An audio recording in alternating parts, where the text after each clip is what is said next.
સુરતના વરાછા વિસ્તારમાં સાયબર ક્રાઇમના કેસમાં સતત વધારો થઈ રહ્યો છે। શોર્ટકટથી રૂપિયા કમાવાના ઈરાદે યુવકો આ તરફ વળ્યા હોય તેમ બેંકમાં કરંટ ખાતાઓ ખોલાવીને સાયબર માફિયાઓને કમિશનથી આપતી વધુ એક ટોળકીનો પર્દાફાશ થયો છે। મોટા વરાછા લજામણી ચોક મેરિડિયન બિઝનેસ સેન્ટરમાં ભાડેની ઓફિસમાંથી રેડ કરીને 6 આરોપીઓને પકડી પાડ્યા હતા। सूत्रधार नरेश धड़ुक और रंजनी खूट है, જ્યારે एक वॉन्टेड आरोपी नीलेश नायका बेंगलोर में रहे છે અને તમામ આરોપીઓ કરંટ ખાતા નિલેશને મોકલાવતા હતા। નિલેશે તે ખાતાઓ દુબઈ મોકલી આપતો હતો। આરોપીઓ પાસેથી મળેલા કરંટ ખાતાના કરોડોના ટ્રાન્ઝેક્શનો થયા છે। હાલમાં સાયબર ક્રાઇમે જાતે જ ફરિયાદ દાખલ કરી છે, જેના આધારે પોલીસે 6 આરોપી સામે ગુનો નોંધીને ધરપકડ કરી છે, જ્યારે નિલેશ વોન્ટેડ છે। પકડાયેલા આરોપી પૈકી 5 આરોપીઓએ બોગસ ડોક્યુમેન્ટ્સથી બોગસ પેઢી ઊભી કરંટ ખાતાઓ ખોલાવ્યા હતા।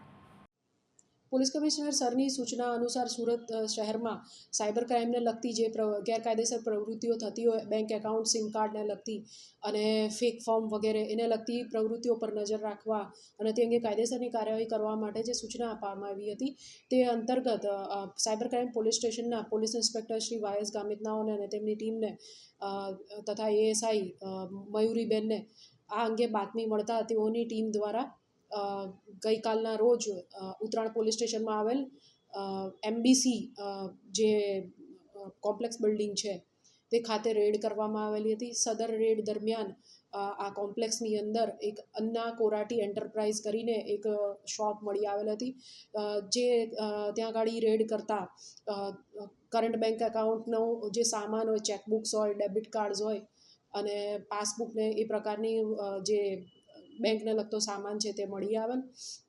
આ દરમિયાન ત્યાં હાજર ઇસમોની પૂછપરછ કરતા કુલ હાલ 7 આરોપીઓની ધરપકડ કરવામાં આવેલ છે। સ્થળેથી મળી આવેલા આરોપીઓને જોઈએ તો નરેશ ગોકુળભાઈ ધડુક, અનિલ નાગેશ્વરગીરી, કમલેશભાઈ વિઠ્ઠલભાઈ જોશી, કિશોર છગનભાઈ સભાયા, પ્રફુલભાઈ રાઘવભાઈ પટેલ વગેરે સ્થળથી મળી આવ્યા છે તથા ત્યારબાદ પૂછપરછ દરમિયાન રજનીભાઈ ખૂંટનું ઇન્વોલ્વમેન્ટ લાગતા તેઓની પણ ધરપકડ કરવામાં આવી છે। આ કેસની અંદર જે નરેશભાઈ ધડુક અને રજનીભાઈ ખૂંટ એ બંને સુરત શહેરના વિવિધ વિસ્તારોમાં બોગસ ડોક્યુમેન્ટ્સના આધારે ફોર્મ ઊભી કરીને એ ફોર્મ ઉપર સુરત શહેરના વિસ્તારોમાંથી વિવિધ જગ્યાઓએથી અલગ અલગ બેન્કોની અંદરથી આ ફોર્મ ઉપર કરંટ અકાઉન્ટ કે જેની લિમિટ ટર્નઓવરની ઘણી વધારે હોય એવા કરંટ બેંક એકાઉન્ટ્સ ખોલાવીને જે નિલેશભાઈ નાયક નામના એક આરોપીને કમિશન ઉપર આપવામાં આવતા હતા।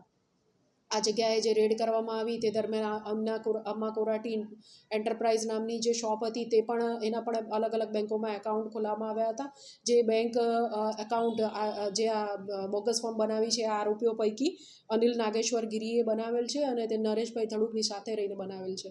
આ ઉપરાંત આ ગુનામાં જે આરોપીઓ પકડાય છે તેઓએ દરેકે પોતાનું બેંક એકાઉન્ટ ભાડે આપવા માટે આ રીતની બોગસ ફોર્મ ઊભી કરેલ છે, જેની અંદર કરંટ એકાઉન્ટ ખોલાવીને એ લોકો આગળ સાયબર ક્રાઇમ આચરવા માટે આ એકાઉન્ટ્સ ભાડે આપવા માટે આ પ્રવૃત્તિ કરતા હતા। આ દરમિયાન ત્યારબાદ રજનીભાઈ ખૂંટને પણ પકડવામાં આવેલ છે અને આ કેસની અંદર જે રેડ કરવામાં આવી એ દરમિયાન 9 આરોપીઓ પાસેથી કચેરી ખાતે જે ઓફિસ હતી એમાંથી 9 જેટલા મોબાઈલ, અલગ અલગ બેંકના કુલ 11 ડેબિટ કાર્ડ, અલગ અલગ ચેકબુક અને ચેક જે મળી આવ્યા છે 8 તથા જે એકાઉન્ટ હોલ્ડર્સ છે એ લોકોને કમિશનના પૈસા ચૂકવવા માટેના 49,000 કેશ રૂપિયા જે છે એ મળી આવેલ છે।